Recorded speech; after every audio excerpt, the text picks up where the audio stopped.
Samedi soir, Léa Salamé a choisi de revenir en longueur et explication de texte sur la polémique qui a suivi son émission Quelle époque du 10 mai sur France 2. Au cours de la soirée, Thierry Ardisson avait comparé la situation dans la bande de Gaza au camp de concentration nazi d'Auschwitz.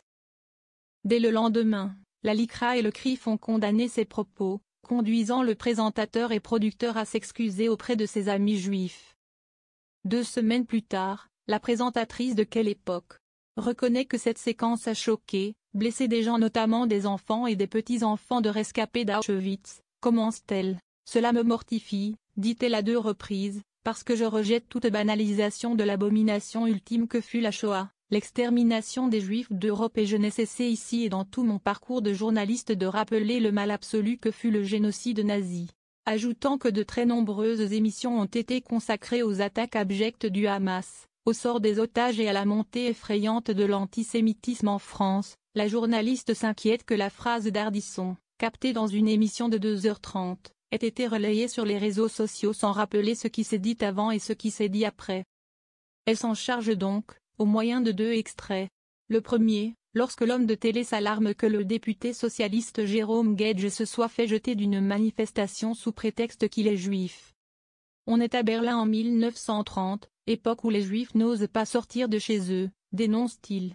Puis quelques phrases aussi, par lesquelles il dénonce l'incroyable mensonge des Alliés qui, à la fin de la Seconde Guerre mondiale, ont prétendu ne pas savoir quel était le sort des prisonniers des camps de concentration, et l'entreprise, non de mort, mais d'extermination, des Juifs, considérés comme race par les nazis. En fait, ils savaient parce qu'ils survolaient les camps de concentration.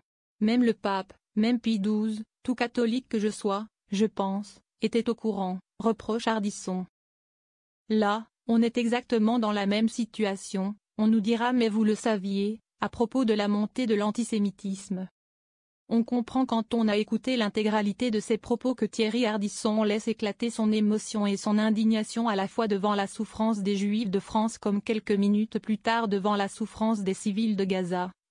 Et qu'en aucun cas il ne voulait banaliser la Shoah, mais comparer l'indifférence que l'on peut avoir face à l'histoire.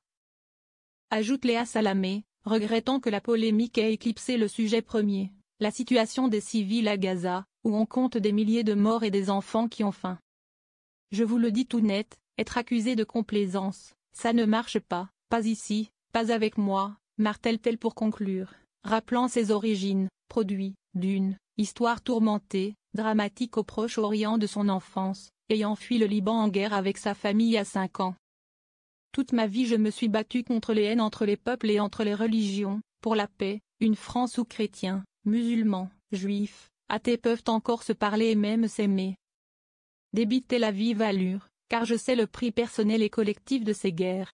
Et de conclure, je continuerai toute ma vie à faire entendre une voix de paix et d'apaisement, c'est mon combat.